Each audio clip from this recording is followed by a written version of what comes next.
Pastor Kudzi vauye vatishumire muzuva ranhasi. Ngatikuda vachingosimbira maoko timbovagamuchira nokuda kwekuva muzita raJesu. Hallelujah.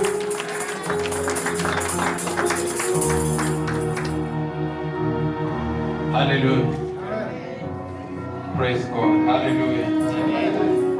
Asalimbo westeta lopali za mchana na pastor ataenda kuomba. Hallelujah. I've been having a troublesome time in my own personal life, but Luke chapter 7. Luke chapter 7. Pana uyane muna singangoishona so that we can show. Okay, it's fine. I'll be preaching in English. Luke chapter 7.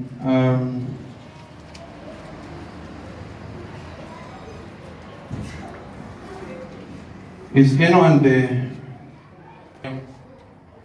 the certainty of the truth, or the surety of the truth, or to be sure about what is true, whether in your personal life, whether regarding anything in God's perspective? What is the certainty of the truth? So I would want someone to start to read, because I don't want to waste time. Start to read from, I think if we start where I wanted to start, we can waste time, because I want it to be very short so that I can explain. Start from verse 16. Amen. Luke chapter 7 verse 16. And the word reads, Fear seized them all, and they glorified God, saying, A great prophet has risen among us, and God has visited his people. And this report about him spread through the whole of Judea and all the surrounding country. Amen. Yeah, go down. Verse 18. The disciples of John reported all these things to him, and John, calling two of his disciples to him, sent them to the Lord, saying, Are you the one who is to come, or shall we look for another? And when the men had come to him, they said, John the Baptist has sent us to you, saying, Are you the one who is to come, or shall we look for another? In that hour he healed many people of diseases and plagues and evil spirits, and on many who were blind he bestowed sight. And he answered them, Go and tell John what you have seen and heard. The blind receive their sight, the lame walk, lepers are cleansed, and the deaf hear. The dead are raised up, the poor have good news preached to them. And blessed is the one who is not offended by me. Blessed is the one who is not offended by me. This is the Lord himself saying so. Malachi chapter 3. Malachi chapter 3 verse 1. I will read, then you will read chapter 4.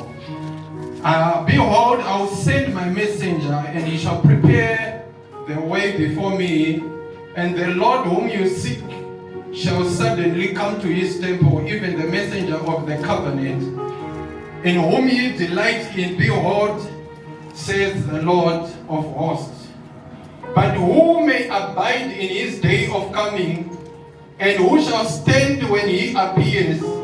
For he is like a refiner of fire and a fuller's soap. And he shall sit as a refiner and a purifier of silver. And he shall purify the sons of Levi and purge them as silver and gold, that they may offer unto the Lord an offering of righteousness.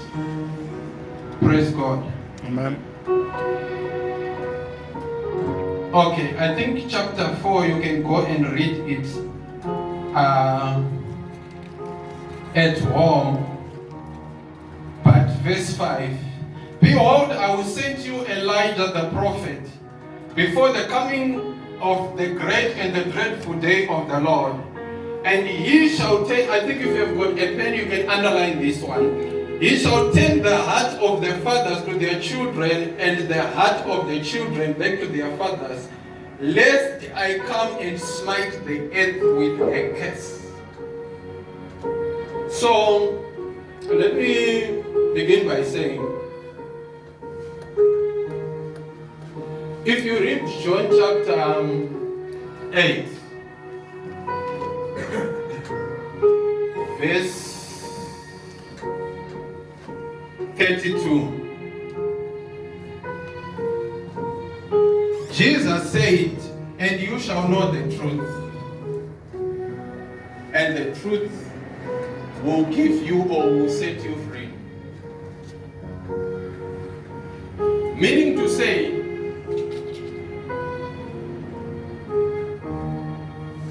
even if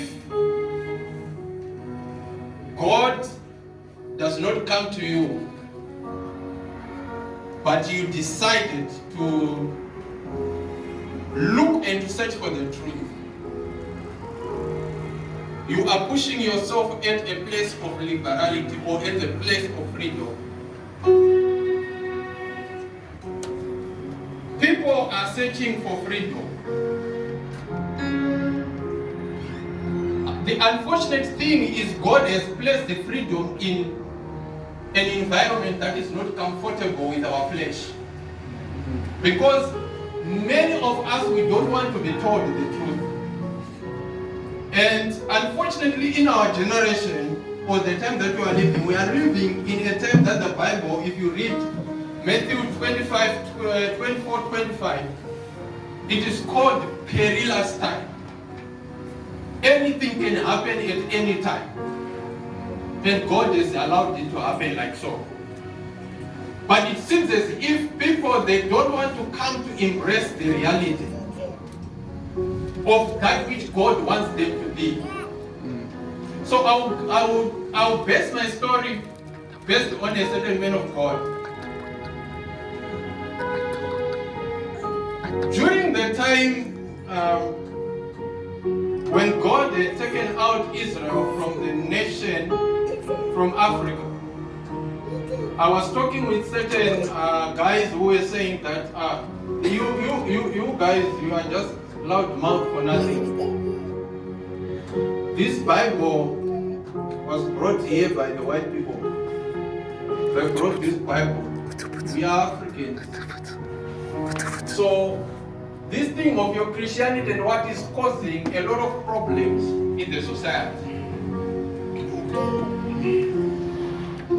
And there are other groups of people who also sided for that. I still remember during the first lockdown,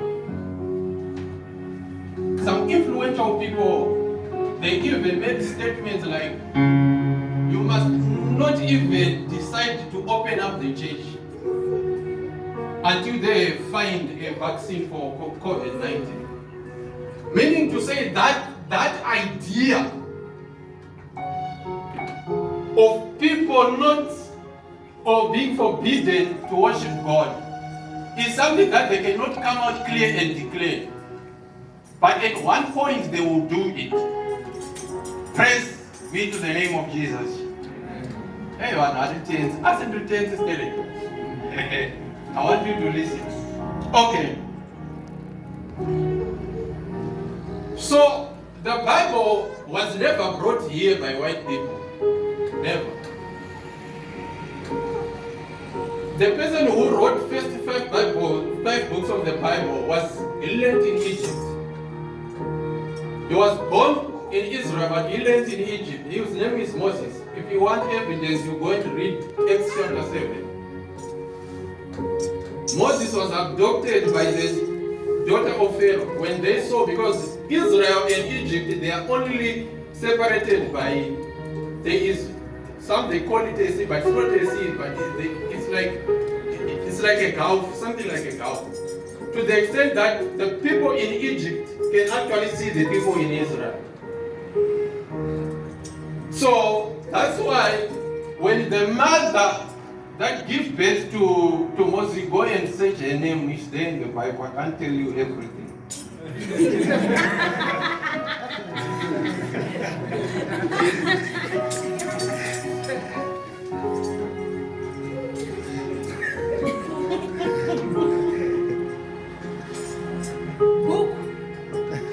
Who said so? Okay.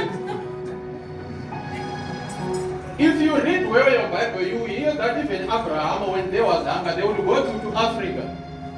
And it, yeah, they would go to Egypt. Yeah, if you read the story of Abraham, they will come here to Africa to find food. So Moses learned in the house of Pharaoh. It's Pharaoh who taught him. Huh? Even civilization started here in Africa. It's Egypt who started civilization, who know how to read and write. So, who said the white man wrote the Bible? When the first writer of the Bible was born in Africa, who knows the father of Moses? Eh? We don't know. Who knows? Maybe he was an African, I don't know. Because we are told of his mother by the Bible, I don't know. Okay, but that's not where my story is. So, the Lord came and spoke to Abraham.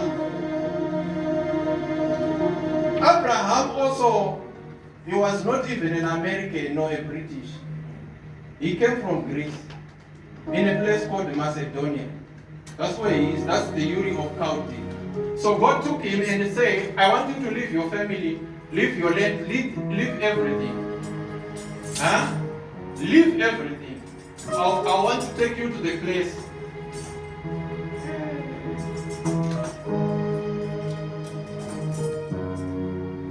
where I've prepared you for. So leave your family. So God can separate a person from the family, which means your priorities and your families cannot be above the priority of God. Huh? Leave your country, which means when you go to another country, you do not identify yourself with the same identity of your country, which means the racism. God does not support it. He actually changed his name and says, no longer use the name that they call you, your father gave you. I'm going to give you a new name. Because every place of the promise of God, it needs someone who possesses the certainty of the truth of God. So, when God was talking to this guy called Abraham, he said, you will have children, they'll go to this land, I'll bring them out. So the children of Abraham, the physical children, because Abraham was shown two kinds of children, the one like the sands of the sea, which are the physical Israel that is there, and the ones who were like the stars of heaven, which is us, born again Christian, according to Galatians chapter 3.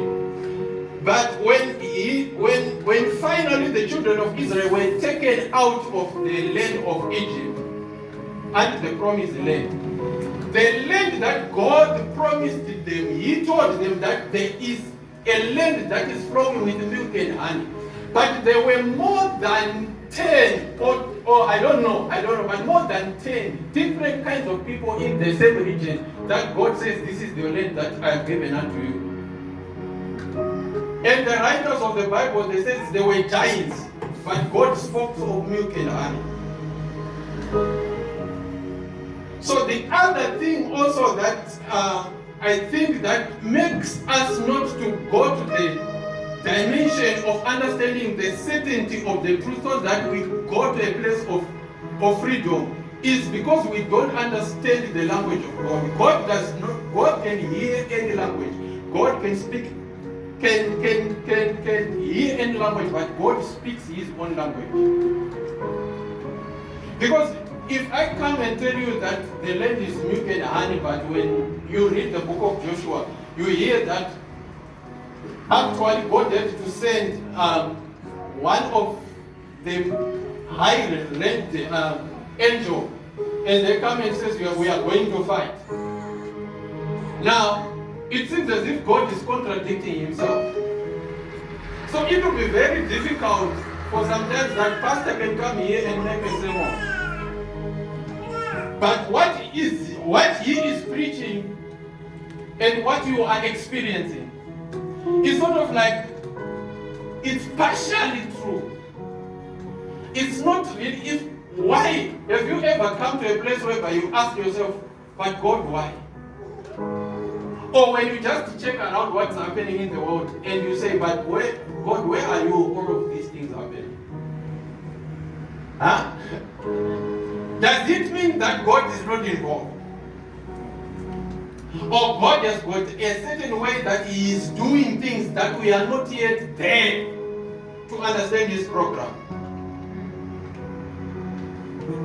Okay.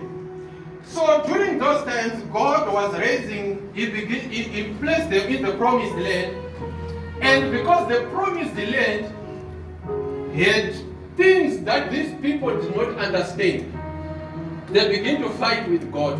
So God begins to raise a lot of people. He rose Samson and people that did not really accept him.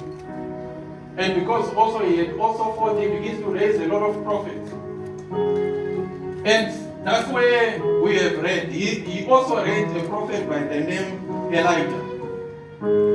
So when Elijah came, he came, and there was also a controversy between the children of Israel, God, and the world. The people of the children of Israel, because we are living in this world, like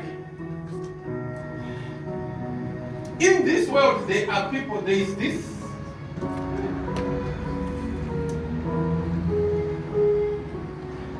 We can all come here and say we are blessed. God bless me. How do you define the blessing of God? God give me a car and a house.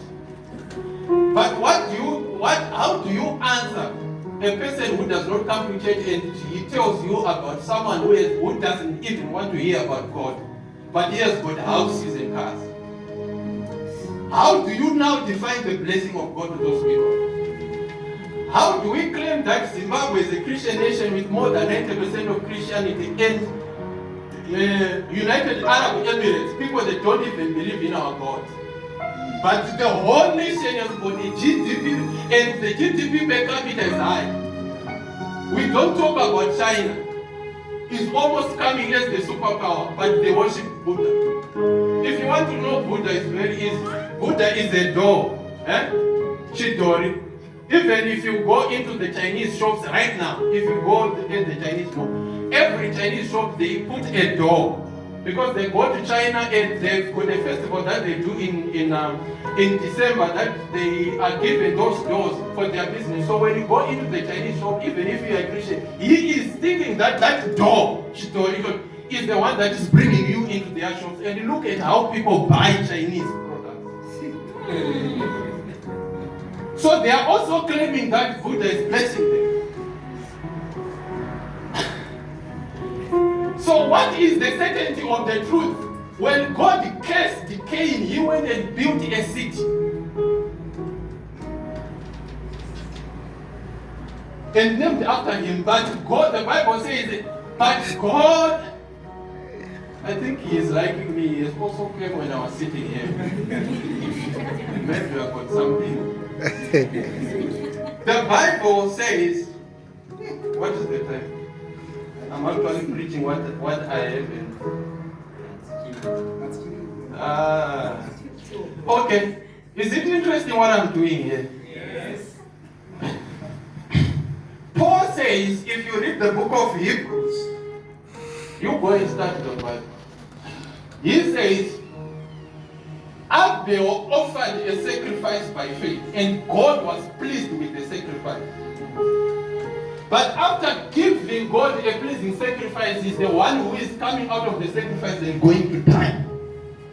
The person that kills him is coming out of God's presence with a case is going to build a city. And he named it after his own child.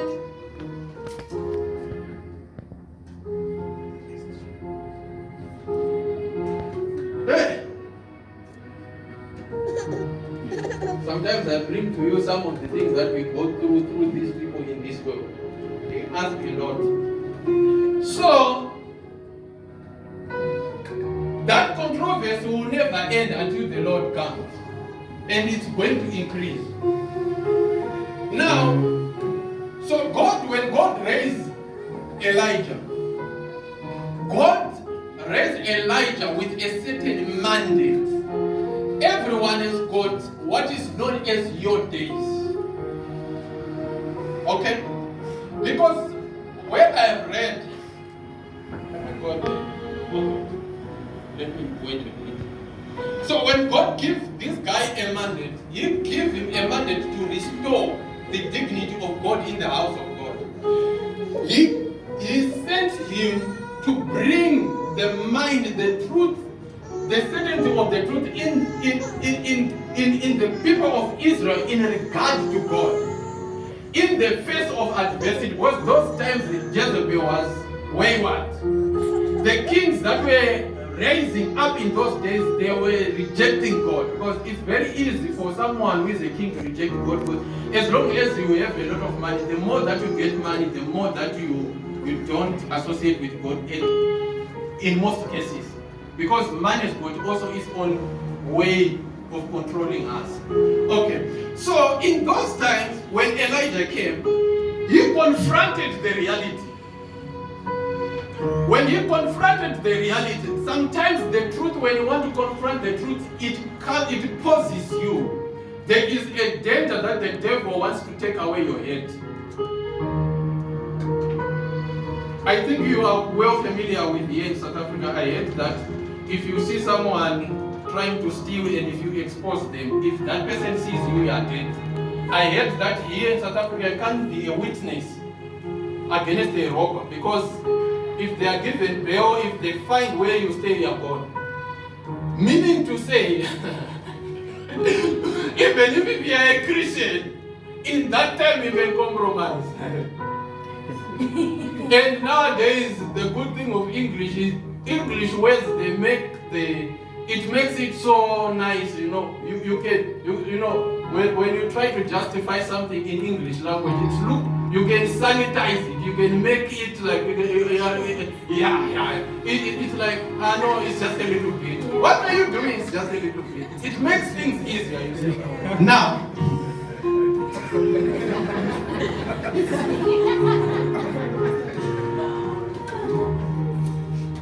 so when Elijah faced the resistance,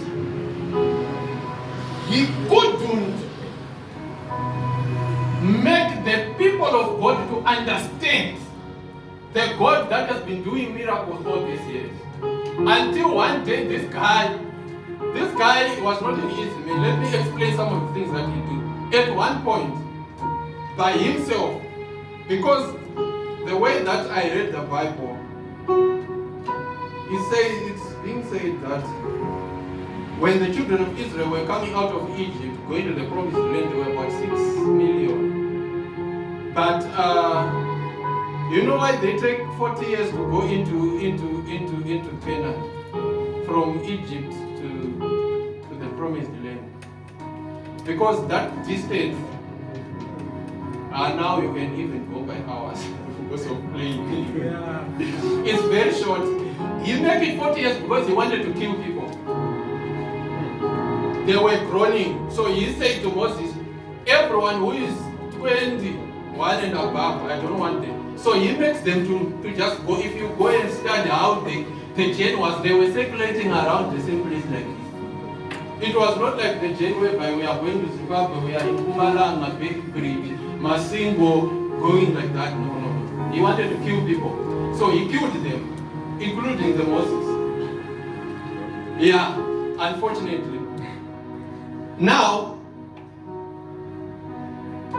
Elijah, he was called fire. And he also, by his own prayer against all the children of Israel, he prayed that there will be no rain. And people died with hunger for 3 years. Imagine in our country, people are dying because of hunger, because of only last year there was no rain. Only last year. What about when it makes 3? Which means people were dying, because of him. 1. And he was not only the prophet, because we are told that in his time when he was the prophet, if you study the Bible, there was Micah, there was Elisha. And when there come a time when this guy, with all the power that he had, he went to God and said, God is better that I must die. Because the resistance, when you want to stay in the place of the truth, the resistance is too much. Hey, I remember when Jesus was about to go to the cross, even the disciples, they disappeared. They go away. That's why you see in many families, those who stand for the truth, people, they don't want you. Hey, just be a person, just be an honest person who stands for the truth. They don't want you. That's how, if you want to know that you are in good books with the Lord, know how many people doesn't like you. I like what my sister said. She said, I can't testify of what God is doing, but it's me who knows. Yes, you can only understand God. It's called conceptualization of God. I cannot, it's difficult for me to tell you about, to make you to understand my God more than the way that you deal with the God himself on a personal point of view. Because the God that you personally encounter is more powerful than the God that you are referred to. Because personal encounters with extent of truth. Hey. So when this guy, he went to God with all this power and said, please, if you, I beg you, kill me. Kill me. And God says, it's okay. I'm gonna take you. But you come back again. Please, be careful of also what you say. Even if you don't have money, be careful of what you say. What you say becomes truth. What you say is a reality. What you say is the reality. Because Jesus says the words that I speak are life. So in words there is life in words. In every word. Do you know that? That's why if someone insults you, you can spend 3 days being angry, which means that word, it came out of that person's mouth and it entered you, and it brings out anger or depression. Which means a word carries a nature of life in itself. So the way that if you've got something that you want to do in life and you speak negative, you have actually released a certain life which is designed by the characters of your word. Now, so when Elijah said, kill me, God took him. But we read in Malachi that God says, I'll bring him back. And God brought him back. And people that did not know him. God brought Elijah back. And he brought him and he gave him a body and they called him John the Baptist. That's why they were actually confused about John. I think I've read, I don't need to give you more examples. Go and read the book of Malachi. So when he came Elijah as John, I will show you that finally God gave Elijah the thing that he requested. He requested God to kill him. And God took him. But every prayer that you ask God, he can do it.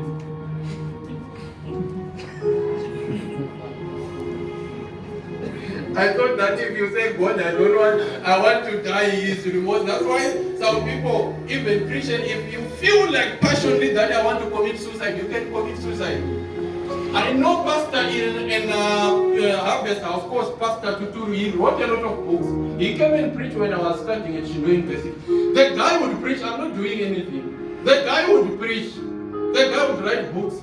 But the way that he died, the church, he just felt that these people in the church, they are not listening to me. He took a rock and go into the same church on Monday and he killed himself. And someone is trying to come on Monday to pray. He saw the pastor. Pastor hanging here. Yeah. So, meaning to say, when he was thinking that God was there, and he died. So when he came, this guy has a problem. He came, and because he was a messenger, someone who is a forerunner, someone who must prepare you, I always make him similar to Pastor Makanso. Well, Pastor Makanso has got one message. Please live right. He doesn't come out of the pulpit without saying that word. Okay. So when he came, he is supposed to prepare the coming of the Lord. But look at this assignment that God gave to him, Elijah, in the book of Malachi, so that he can come in the book of Matthew. He said, I have given you an ability to change the heart of the fathers back to the children, and the heart of the children back to the fathers. If you are not able to do that, I'll come and smite the earth with a curse. One person. So he was given an ability to convert the hearts of the fathers back to the children, and the hearts of the children back to the fathers. I don't want to preach about that because I can spend most of your time. So when he came now, John, if you read Luke chapter 3, it was in the reign of Herod. And when he was born, when he was 8 years, they took him into the wilderness. Not because they wanted, God forced them to do so. Because the certainty of the truth of God had moved out of the synagogues. It was now in a human being. And he stayed there. His father was called Zachariah. He was the highest priest. And if you read Luke, he says, during those reign of Tiberius Caesar and what, and the word of the Lord came to John in the wilderness. So whenever you wanted to hear the truth, the certainty of the truth, you were supposed not to go to the synagogue, but you were supposed to go into the wilderness, close to Jordan. That's where he was. So his message was, prepare the way is coming. I'm not the one that is coming, so people were coming there. He had his disciples. Now, this person had been given also an assignment by God. First he came, he was given an assignment. He says, please kill me. Now he's coming back again, he's given another assignment. He went there and people were coming and flocking, and there some were coming to criticize him. And he finally managed to have disciples. It's very important. I think Pastor is doing a program of people going and preaching. It's not only about preaching outside, it's converting a person to become a disciple. Jesus says, go in and make a disciple. Okay. So when he was there, he had his followers. So the Pharisees and the Sadducees, they conspired and say, please go and ask, because they call it the squadron, or let me use this word, the scrolls. They knew that the Messiah was coming. So the way people were following John, they thought that it was him. So they went to ask him. If you read John chapter 1. And they went and said, my friend, what are you doing? Because people are no longer coming to the synagogue. In other words, you have taken away our job. What are you the Messiah that is coming? He says no. Are you a prophet? He says no. Who are you? He says, I'm the voice of the one that is crying in the wilderness. You must prepare the way of the Lord. Make his path straight. Why? Because the axe has been laid on the root of the tree, ready to give a judgment. Every branch that does not bear fruit, it will be chopped down and thrown into the unquenchable fire. Says, what kind of a language is this? What are we supposed to do? He says, it's simple. If you've got 2 clothes, give one without, share. If you have got more food, look for the other person without. That is all that is needed. What about the text? And don't ask me about that. Go and ask to the Caesar. And he continued to baptize. He says, so why are you baptizing people? He says, it's only me I baptize by water. But when he shall come, in whose righteousness I am not able to remove, he shall baptize these people with fire. He says, what kind of a language is this one? So this guy, because of his authority and power, because he was the same Elijah. Remember Elijah in his ministry, he confronted this guy also, he confronted Herod because the same instinct and the same, I think the same, I don't know if it's an instinct or it's anointing, I don't know what you call it. You choose it for yourself. Maybe it's Zoom. So he went and, because Elijah confronted Jezebel, and Jezebel said, I will kill you. And they wanted to take out his head. So Herod had a problem with his brothers. They were giving each other positions like nowadays. If you've got someone that you know, even if you're a Christian, people are doing favoritism. Now it's normal. Because right now, even now, this one, I think people will hate me. But I've already accepted the call. You can actually be bored with someone coming and refer me and give me when you know that you were not supposed to be there and you call it a miracle. Okay, it's fine.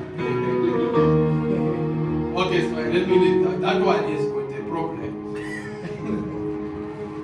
So he went and he commented because Herod took the wife of the young brother who had died.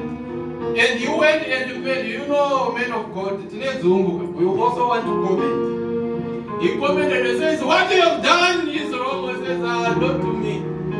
Not to me. You can't tell me that. You are spending much time though, because even now the people who go to church, we are looked down upon. And I tell you what, the world is not even scared of us. It's not even scared. They are not even scared. If they were scared, they should not have been commenting even about the church. They should have asked us before to say, please, what is it that we should do? They are the ones who tell us, now you 50 people, now can you bring 50 people, now 100. Tomorrow, what about the day that they show one? Who can say no?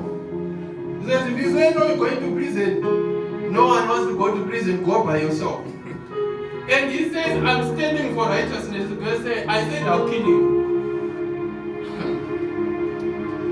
Then this king had his, I think it was his wife, I can't remember. There was a birthday party. So you know, I like women. I'm not against women. Women have got power.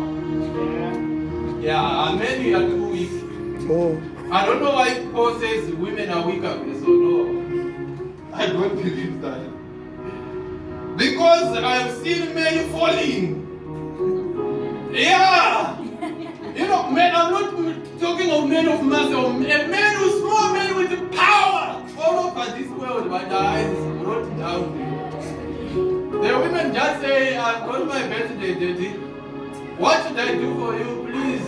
I want the head of John.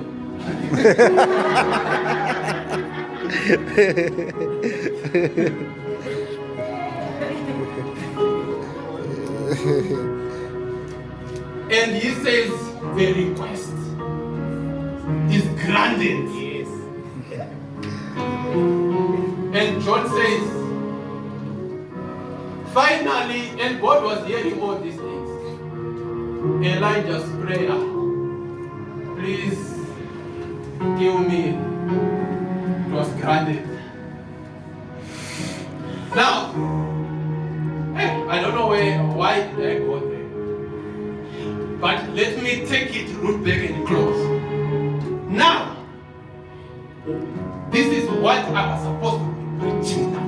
So I'm just doing it for 10 minutes and I finish.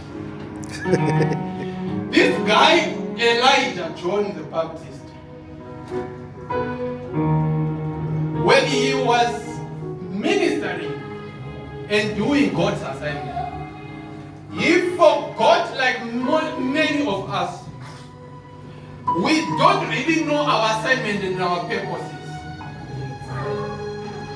That's why I came a certain day and I said every day, days they speak to each other to the extent that if tomorrow was commanded to take away your life, you cannot pass. That day we will create things that will make you to go. Unless there is another negotiation that has been done. What you call prayer. Now,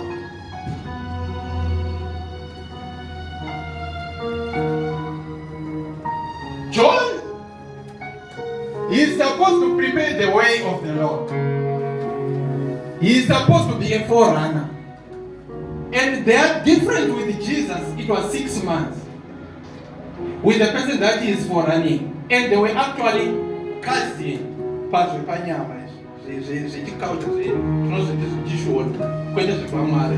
does not have a cousin.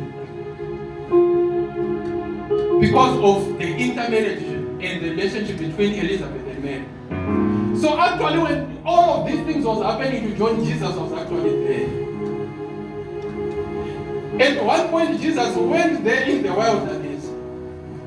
And John says, this is the Lamb of God who is coming to take away the sin of this world. It is the one that I was talking about. After saying that, he continued with his disciples to preach. But God had told him that this is what you shall also see as a confirmation that you should stop your ministry and follow him. He said, when you baptize him, we shall see the Spirit of God descending upon him like a dove. It was not a dove that came. It is God who came in a gentle way. It's not a dove. God, it did not see a dove. Because it was not something that was literal, it was a vision that was seen. Because if it was a dove that came there, all of people were supposed to be witnesses.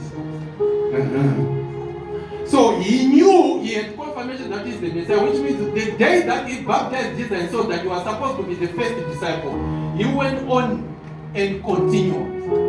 And the Bible says, and Jesus, after he was baptized, he went into the wilderness to pray and fast. When he did that now, the ministry of John was facing resistance. I'm about to close. That is when these issues of asking help was taking place. Jesus was actually beginning to grow even more popular. Now, this is when John now, when he was frustrated again, he sent his disciples to Jesus and said, go and ask him, are you the one who is going to come? So no matter your level or your title, even we can call you Pope, even we can call you Meta. If you do not walk in the certainty of the truth of God, which is not easy, I accept that it's not easy. You come to a day where you can actually tell yourself what's going on. That's why you find out everyone here on earth says nothing is perfect. I also have good weaknesses. It's because of that. And he sent his disciples to Jesus because he knew that they wanted to kill him. So in life, I want to close. In life, there is a time that you don't even fight against the spirit. You don't even fight against people. You fight against the ignorance. Or you fight against the time that you do not invest in looking for the truth. That time that you skipped, it will come to you. It will haunt you. I think that's a good way.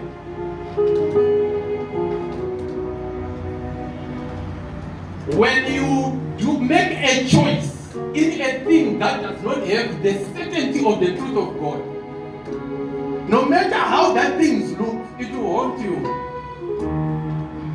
It doesn't look at your status. This guy is Elijah, who is sending other people to go and ask, my friend, you are a prophet. Why are you sending people who are not even prophets to go and ask him? Go and ask, are you the one? Now, listen to how God answered, and I'm close. They come to Jesus and says, we were sent by John to ask, are you the one that is coming or not? I made this as a prayer of someone to the Lord. Are you the one who is supposed to come or not? My life is in danger. The head is needed there. It has been spread by Herodias, the lady, that my birthday present is the head of somebody. And God knows it. And he said to the disciples, please go and ask him.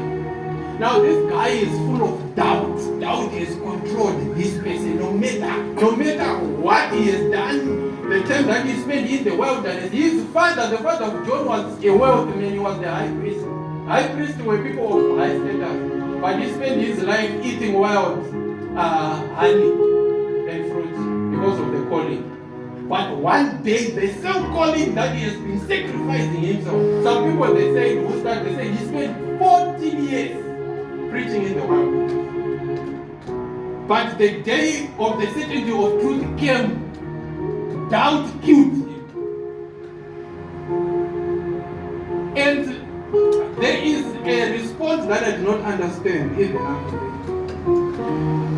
And when they came to Jesus, Jesus stood up because Jesus had his also own disciples. John has got his own disciples. And the media is saying, they are doing competition. And the Bible says Jesus did not answer them. He stood and began to heal the sick and raise the dead. And he preached the gospel to the poor in the same hour. I don't know how you read your Bible.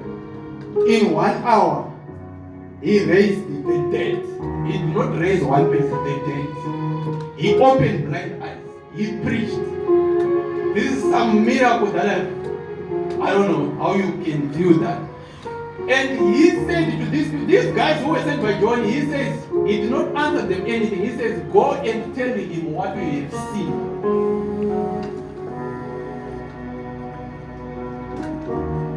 I think if I was a Muslim, I was going to attack Christians with this passage of the Bible. Look at your Jesus. He says, go and tell him what you have seen. Tell him that the dead are raised. Tell John that the blind are seen. Tell him that the gospel is being preached. John, not Herod. And there is Herod who wants to kill the servant, your servant.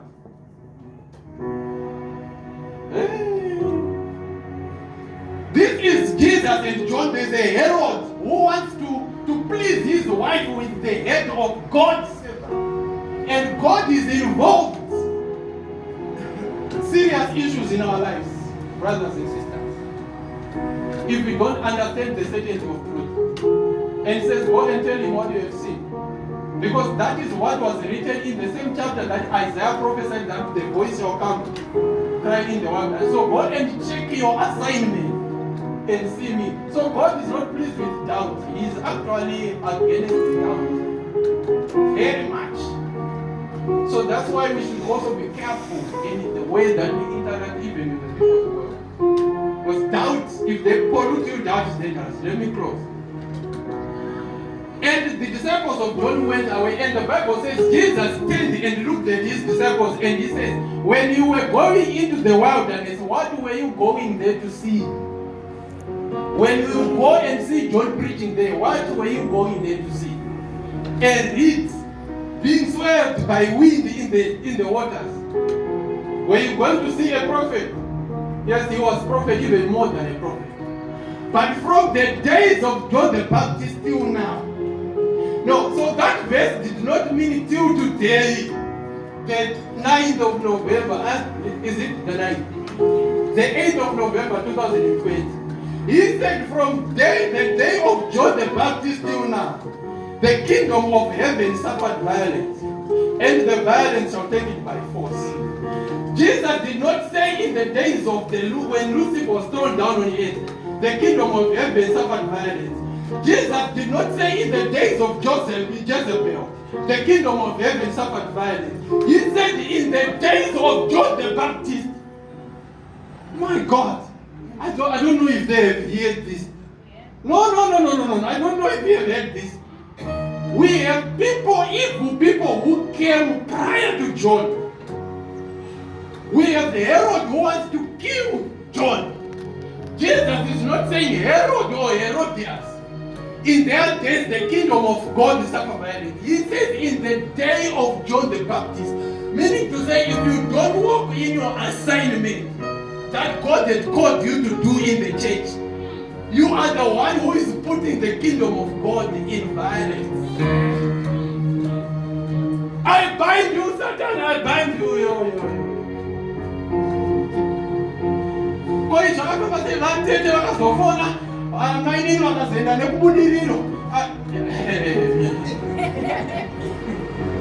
This is a wrong decision. You are being haunted by the certainty of the truth. If you have got the truth will set you free. This passage of the Bible, when I was reading it, it makes me even to cry. With all these evil people in this world, how can you do that to this guy? Now, let me close. From the days of John the Baptist till now, the kingdom of heaven suffered violence. And it is the only those who are violent who can take it by force. Now, the question is, when John came, did he bring the kingdom? No. John was the propagator of the kingdom. John was pointing that the one who is coming in the kingdom is Jesus. So, when John, I don't know if you agree with this or what. When John did not follow Jesus, he was actually the one who was standing against people to go to Jesus, because John, even his disciples, he is bold enough to send his disciples to ask about Jesus, rather than for him and his disciples to go and listen to God. I don't know if you are catching this. Jesus is God. John the Baptist is his disciple. He is sitting here and he is sending envoys to God. He is forgetting that he is a messenger. He is a messenger. He is a servant. He is sending envoys. He is sending envoys. God wants you, John. God wants you. Don't send people. You have never heard me at one point saying, pray for me. Even if I face difficult. It's very few people that I tell to pray for me. Because I don't trust how people pray. And there are some people that even actually text, so pray for me, I'm going to after. He says, okay, I'm doing it now. I think my papa is going to a WhatsApp text. You don't know that. Don't depend on people saying he's praying for me.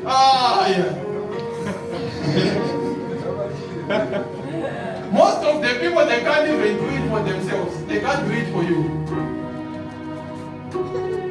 In closing,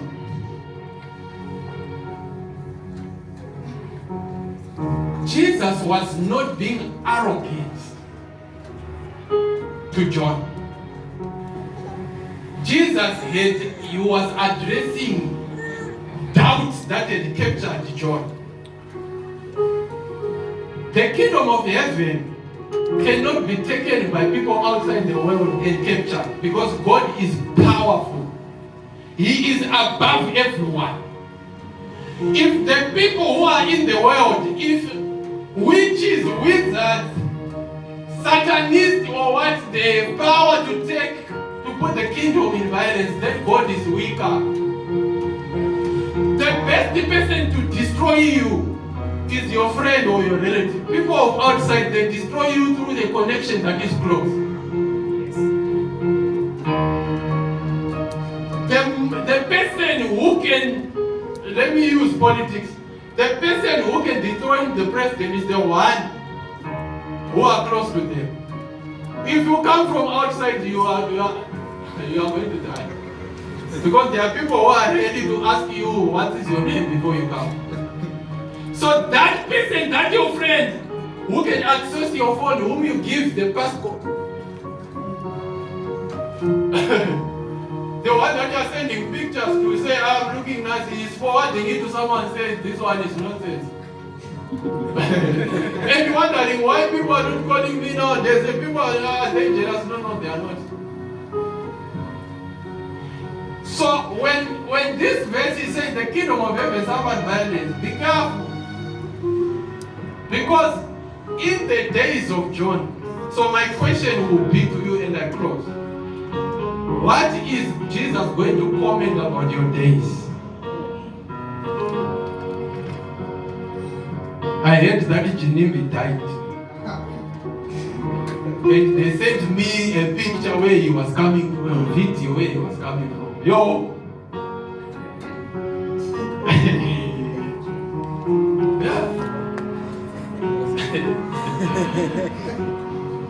In the days of John the Baptist, in the days of Hezekiah. So that statement is there. What God is going to say about this kingdom in your days.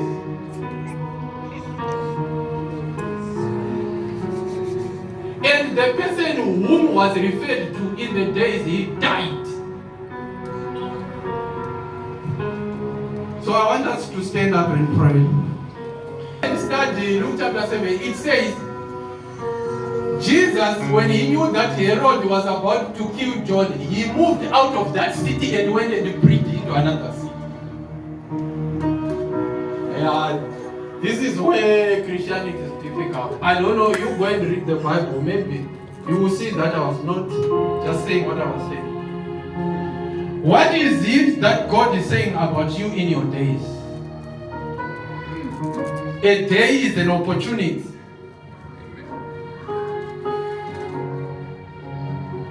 What is it that God is saying about your days? Your days in your family, what is God going to say about your family? Your days in the earth, what is God going to say about the days? What is the record of the earth at that time? Jesus says, as it was in the days of Noah, so shall it be in the coming of man. Everyone has got his days. So I want you to pray. If you understand the certainty of the truth, there are some things that you need to go through, that even if you call pastor in the midnight and say, pray for me, that thing won't go away. It is there to make you to grow. Hallelujah. So I want us to pray. Your prayer, I know you know how to pray by yourself. But I think it's wise for people to ask God about the wisdom of the days. What is it that I'm supposed to be doing? Hallelujah. Amen. I was very glad when people were preaching here. I was saying, this is nice. This is nice. But it has got impact if you know how to preach and you are not preaching.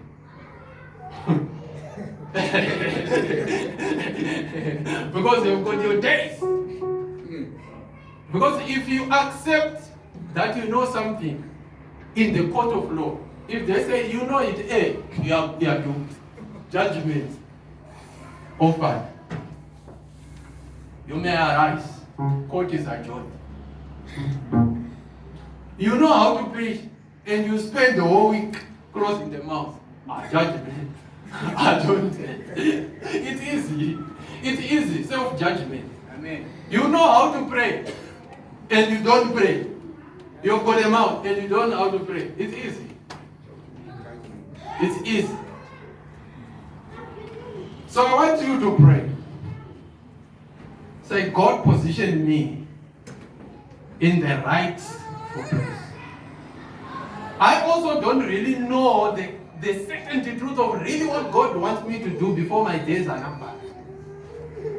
But it's better that I do what I do, but that thing I'll be knowing it. You know, to have a plan of something, make it complete. A roaring lion is a lion that has been conquered with other lions.